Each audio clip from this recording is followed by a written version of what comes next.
Deduction और collection of tax at source. Tax का deduction करना, जैसे कोई आपको पेमेंट करता है तो पेमेंट में से जो भी आपका रेस्पेक्टिव टैक्स है वो माइनस करके बाकी पैसे आपको दिए जा रहे हैं। This is called deduction of collection of tax at source. तो हम इस चैप्टर में डिस्कस करेंगे इंट्रोडक्शन टू टीडीएस होता क्या है, रेट्स ऑफ टीडीएस क्या है, टीडीएस माने tax deducted at source, time and payment, कब पेमेंट करना होता है, टीडीएस सर्टिफिकेट और रिटर्न्स के point, and what is TCS, tax collected at source. ये सब क्या होते हैं, वन बाय वन सभी पॉइंट्स को डिस्कस करेंगे। तो सबसे पहले हम देखते हैं टैक्स डिडक्टेड एट सोर्स क्या है। Under the scheme of tax deducted at source, person responsible for making payment of income, जैसे किसी पर्सन को कोई इनकम का पेमेंट करना है किसी को, कवर्ड बाय द स्कीम, और उस पर टीडीएस के रूल्स एप्लीकेबल हो रहे हैं, he responsible to deduct tax at source. तो उसको क्या करना पड़ेगा, जो भी आपको पेमेंट करेगा उसमें टैक्स लेस करके बाकी पैसे आपको दिए जाएंगे, and deposit the same to the government within the stipulated time. और जो आपका टैक्स काटा उसका पैसा क्या करना पड़ेगा, उसको गवर्नमेंट को जमा करवाना पड़ेगा एक सर्टेन समय के अंदर अंदर। स्टिपुलेट माने निश्चित समय, स्टिपुलेटेड टाइम। जैसे किसी पर्सन ने आपको पेमेंट की और उस पेमेंट पर टीडीएस के रूल्स एप्लीकेबल हो रहे हैं, तो जो भी वो आपको पेमेंट करेगा वो टीडीएस माइनस करके पेमेंट करेगा, और उस टीडीएस को एक समय के अंदर, एक निर्धारित समय के अंदर उसको टैक्स डिपार्टमेंट को उस पैसे को जमा करना पड़ेगा, डिपॉजिट करना पड़ेगा। The recipient of income, though he gets only the net income after reduction of tax at source, he is liables to tax on the gross amount, and the amount deducted at source is adjusted against his final tax liability।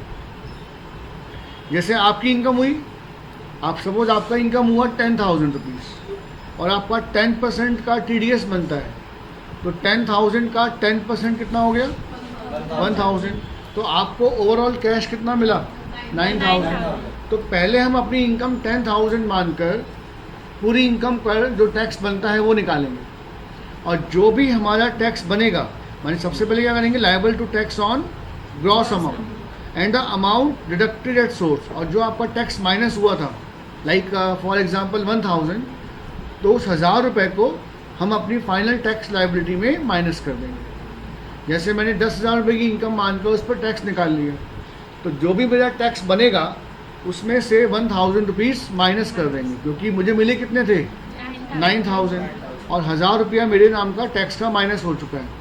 तो ultimately जो मुझे government को पे करना पड़ेगा वो अब कितना पे करना पड़ेगा, 1,000 रुपये माइनस करके रिमेनिंग अमाउंट पे आई लायबल्स टू पे टैक्स टू द गवर्नमेंट। तो टीडीएस में नुकसान कोई नहीं है हमारा, वो टैक्स जो मुझे बाद में देना था वही टैक्स मुझे गवर्नमेंट को अभी पे करना पड़ता है। This is your TDS. Now the next point is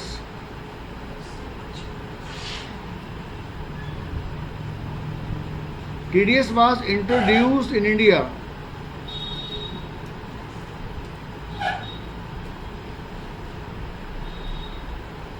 TDS was introduced in India to facilitate the payment of tax while receiving the income। जैसे इनकम आई तभी आपको उसका टैक्स देना पड़ा, and it is follow the concept of पे as you earn. ये आता है कि पे एज यू अर्न का मतलब क्या होता है, पे किया जैसे ही आपने पैसे कमाए, पे, जबकि नॉर्मल क्या होता है, नॉर्मल टैक्स में 31 मार्च के बाद हमें गवर्नमेंट को टैक्स देना पड़ता है, लेकिन यहाँ के रूल लग रहा है पे एज यू अर्न, कमाया तभी आपने इमीडिएट उसका पेमेंट आपका हो गया। It also help the government to collect fund throughout the year. तो ऐसे क्या होता है, गवर्नमेंट के पास टैक्स आता रहता है, उसको 31 मार्च तक वेट नहीं करनी पड़ती। जैसे आपने इनकम आया, आपका टैक्स माइनस हो गया, तो वो टैक्स हमें गवर्नमेंट को इमीडिएट पे हो जाता है। This is TDS. तो रेट ऑफ टीडीएस कौन कौन से हैं, किस इनकम पर कितना टीडीएस माइनस होगा, तो ये हम डिस्कस करेंगे। सबसे पहले सैलरी इनकम, जैसे आप कहीं जॉब करते हैं तो एम्प्लॉयर आपको सैलरी देगा, the tax is to be deducted at the time of payment on the basis of estimated income of the employee and is to be made on the basis of average of income tax computed on the basis of rate in force and is deducted monthly on average basis. क्या मतलब हुआ कि जो भी हमारी salary बनती है उस सैलरी इनकम का जो भी टैक्स बनेगा वो हम फाइंड आउट कर लेंगे. सपोज कर लीजिए फॉर एग्जांपल आपकी सैलरी 50,000 पर मंथ है. कितना सैलरी है? 50,000 रुपये पर मंथ. तो साल भर में कितना कमाया? 6 लाख. हमने 6 लाख पे टैक्स निकाल लिया. तो 6 लाख पे टैक्सेस निकालोगे 2.5 लाख तक तो नील है, और अगले 2,50,000 का 10%, हाँ सॉरी अब तो 5% है, तो 250 का 5% कितना हो गया? 12,500. और फिर अगले वाले 1 लाख का 20% है, तो अगले वाले 1 लाख का 20% कितना हो गया? 20,000. तो 12,500 प्लस 20,000 कितना हो गया? 12,500 प्लस 20,000 कितना हुआ? 32,500. तो अगर हम देखें तो हमारा अमाउंट कितना हुआ? 12,500 प्लस 30,000, 32,500. कितना अमाउंट आया? 32,500. तो 32,500 को हम क्या करेंगे? 12 से डिवाइड कर देंगे, और जो हमारा अमाउंट आएगा वो कितना आएगा? 32,500 डिवाइडेड बाय 12. तो ये जो अमाउंट निकल के आएगा कितना आता है बताइए, एक बार कैलकुलेट कीजिए approximate.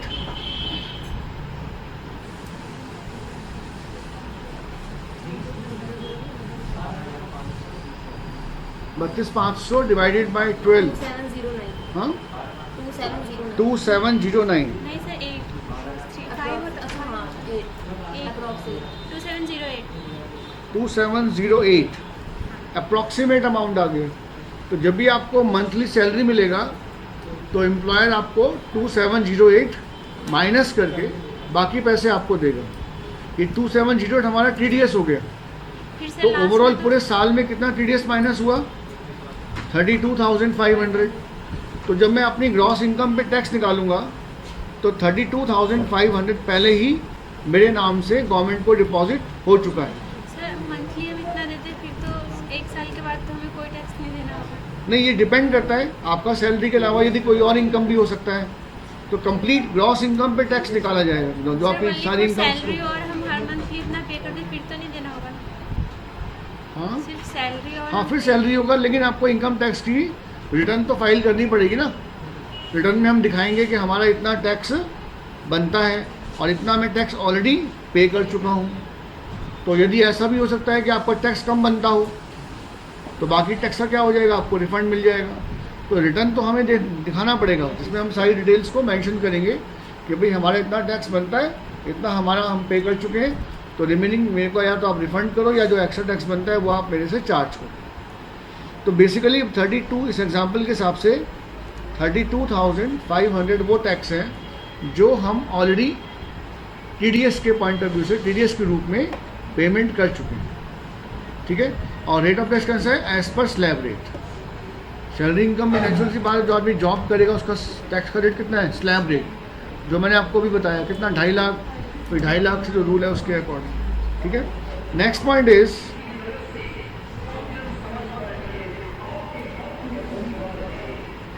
Section 193.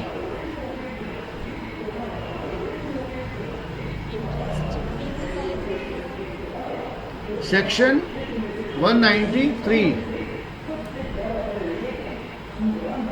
Interest on securities. जैसे मुझे डिवेंचर बॉन्ड्स पे सिक्योरिटीज हो गई, इन पर मुझे इंटरेस्ट मिल रहा है, डिवेंचर्स पर इंटरेस्ट मिला, तो जो कंपनी मुझे डिवेंचर पे इंटरेस्ट देगी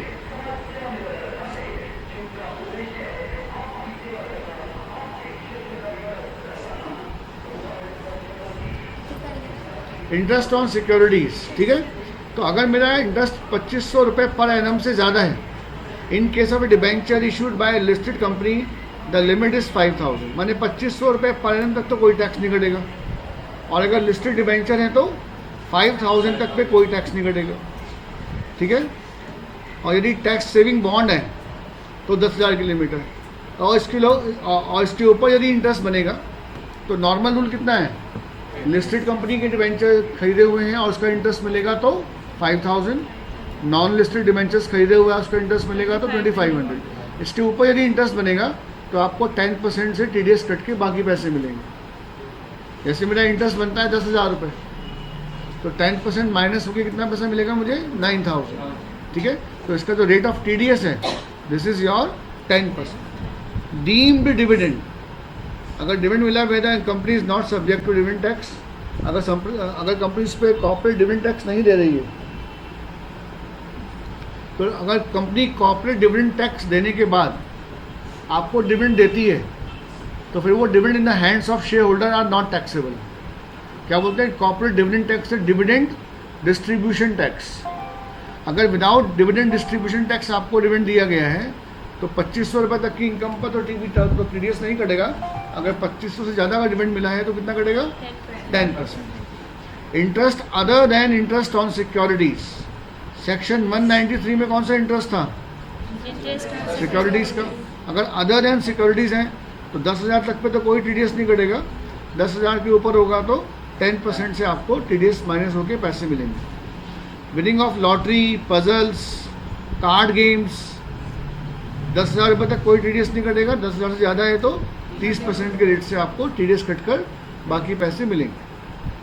विनिंग फ्रॉम हॉर्स रेस 5,000 तक नो TDS, और उसके ऊपर होगा तो 30,000 आपका 30% is of your rate of TDS।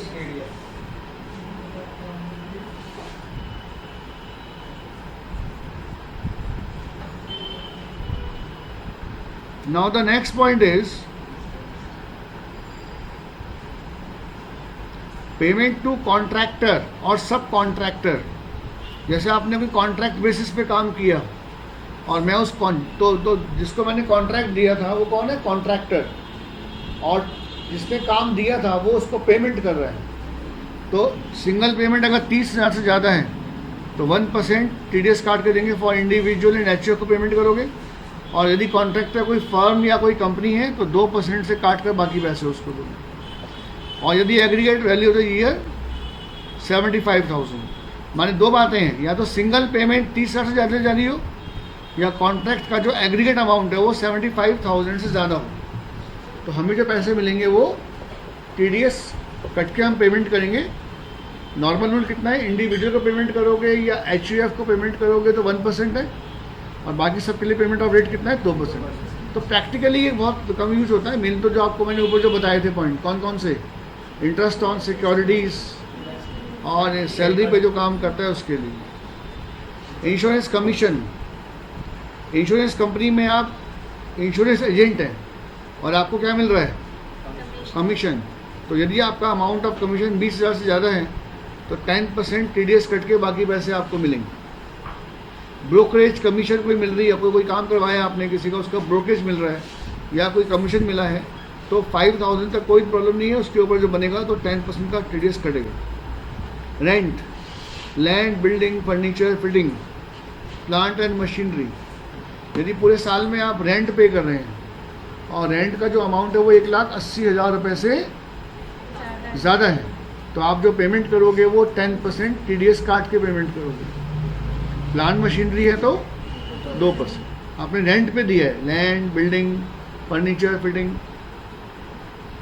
Professional या टेक्निकल फीस किसी को पेमेंट कर रहे हैं या रॉयल्टी पेमेंट कर रहे हैं तो 30,000 तक तो कोई प्रॉब्लम नहीं है। उसके ऊपर होगा तो 10% के रेट से TDS काट के बाकी पेमेंट उसको दी जाएगी। तो ये कुछ रेट्स ऑफ TDS हैं जो हमें थोड़ा बहुत देखना पड़ता है। मेनली तो प्रैक्टिकली हमें नॉर्मली कौन कौन से यूज़ होते हैं? सैलरी वाला बहुत यूज़ होता है, और नंबर 2 कौन सा होता है? Interest on securities other than interest on securities. No surcharge is to be added within the above mentioned rate। Surcharge एक इनकम बहुत ह्यूज अमाउंट है, 50 लाख से ज़्यादा की इनकम है तो सरचार्ज लगता है, तो सरचार्ज इस पर नहीं लगेगा। The rates are to be further increase by education cess and at the rate of 2% and education and higher secondary cess at the rate of 1% only in case of salaries. अगर salary पे TDS कट रहा है तो जो भी आपका amount of TDS होगा उसमें एजुकेशन सेस के 2% और हायर सेकेंडरी के 1% उनको ऐड करके फिर माइनस करेंगे। Where PAN of the deductee is not available, यदि पैन नंबर नहीं है उसका, TDS will be deducted at the prescribe rate और 20% विच एवर इज हायर। अगर आपकी कोई ऊपर वाली इनकम है और कंपनी आपका TDS काट रही है और when you are not providing your PAN details, PAN number की आपने अगर डिटेल प्रोवाइड नहीं की है तो रेट ऑफ TDS कितना हो जाएगा, एक्चुअल रेट और 20%, जो दोनों में ज़्यादा है उस रेट से आपको TDS माइनस होके बाकी पैसे दिए जाएंगे। अब कुछ नोटिंग पॉइंट हैं छोटे छोटे, वो देख लेते हैं। Section 192 salary. If an employee has worked under more than one employer during the previous year, the employee must furnish form number 12B to any of the employer if he is employed under more than one employer at the time. The last employer under whom she was employed on the last day of the previous year. माने आपको अगर आप एक से ज़्यादा जगह काम करते हैं या आपने जॉब छोड़ के दूसरी जगह काम करना शुरू कर दिया तो आपको फॉर्म नंबर 12B देना पड़ेगा। किसको? एम्प्लॉयर को। फॉर्म 12B में क्या लिखा होगा? Content of salary due received from other employ. मैंने मुझे बताना पड़ेगा कि मैंने दूसरे वाले एम्प्लॉयर से कितना सैलरी मिला, कितना नहीं मिला। The employer in receipt of the form will become liable to deduct tax from the salary of the particular employ. तो जिसके बेस पर वो देखेगा कि आपकी ओवरऑल सैलरी इनकम कितनी है और उसके बेसिस पर आपका TDS माइनस करेगा। However the tax is to be calculated on the aggregate salary received by the employ from all the employer. जैसे मैं दो जगह काम करता हूँ, एक जगह पार्ट टाइम में और एक जगह फुल टाइम में। एक जगह मेरी सैलरी है 30,000 रुपये पर मंथ और एक जगह सैलरी है 10,000 पर मंथ, तो 40,000 रुपये हो गए।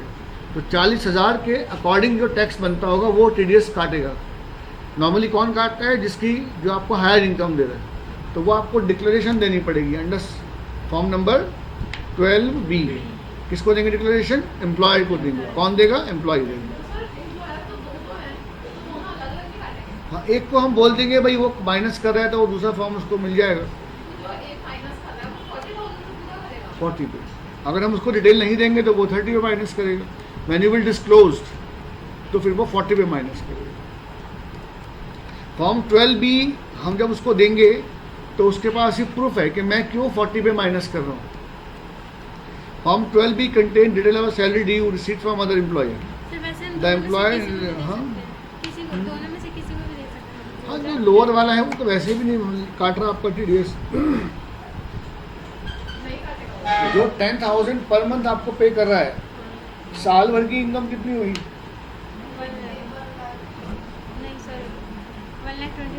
1,20,000। तो टैक्स बनेगा ही नहीं, वो टैक्स क्यों माइनस करेगा?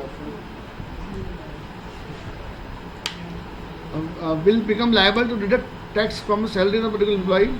However the tax is to be calculated. जैसे एग्जांपल लिख लेते हैं इसका। प्रीवियस ईयर 13-14 में mister X has worked with A limited up to 30th June and from 1st July till the end of the year he has been working with B limited. Let us also assume that A limited से उसको 12,000 पर month मिलता था और B से उसको 20,000 पर month मिलता था। Mister X furnish 12B to B limited. Form number किसको दिया? ये B लिमिटेड को। Then B limited will have to be deduct tax from the salary of mister X. Tax is to be calculate. कैसे tax निकालेंगे? अब वो देखेगा कि आपका ओवरऑल पूरे साल की सैलरी कितनी बनती है। जैसे मुझे पहले कितने पैसे मिल रहे थे? 12,000 और अब कितने मिल रहे हुए? 20,000। तो साल भर का अगर मैं डाटा कैलकुलेट करूँगा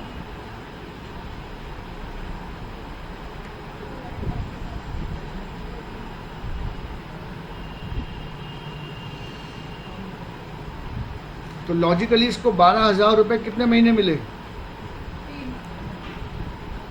12,000 मल्टीप्लाइड बाई 3 प्लस कितना होगा? 20,000 multiplied by 9 then amount equals to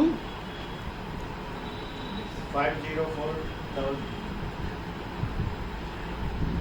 2,26,000 आएगा। नहीं 1,80,000 तो ये हो गया ना। 180 प्लस 36 180 प्लस 36 2,16,000 2,16,000। तो ये मेरा साल भर का इनकम बनता है।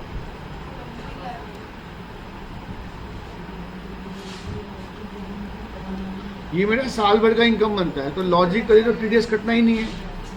अब सपोज कर लीजिए अगर ये अमाउंट 30,000 होता तो आप कितना हो जाता?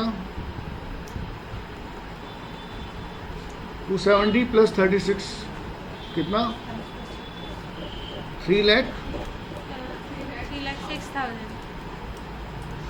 3,06,000। अब 3,06,000 का जो रेस्पेक्टिव टैक्स है वो हम निकाल लेंगे। तो कितना टैक्स आएगा इस पे? 250 नील हो गया।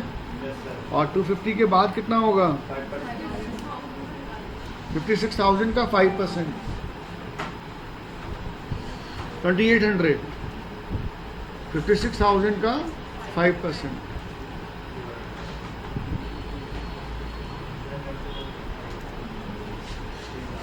कितना हो गया? 2,800 है ना। तो 2,800 रुपीज़ को TDS माइनस करना है आपको। अब उसने हमें सैलरी कितने महीने दी? 9 मंथ्स दी। जो नए वाले एम्प्लॉयर ने हमें सैलरी कितने मंथ्स दिया? 9 months। तो अब हम क्या करेंगे? 2,800 को वो क्या करेगा? वो बोलेगा भाई आपका टैक्स 28 बनता है, उसको वो 9 से डिवाइड कर देंगे। आपका इतना महीना इतना इतना पैसा हर महीने TDS के माइनस करता रहेगा। कितना आएगा?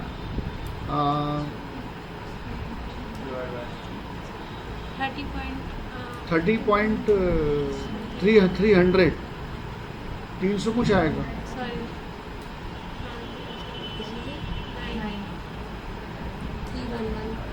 311 अप्रॉक्सीमेटली इतना पैसा वो TDS का आपके अकाउंट में से हर महीने माइनस कर सकते हैं। ठीक है, तो ये इसका एक सिस्टम ऑफ कैलकुलेशन है जिसके थ्रू हम TDS को कैलकुलेट करेंगे। ठीक है, समझ में आ गया पॉइंट?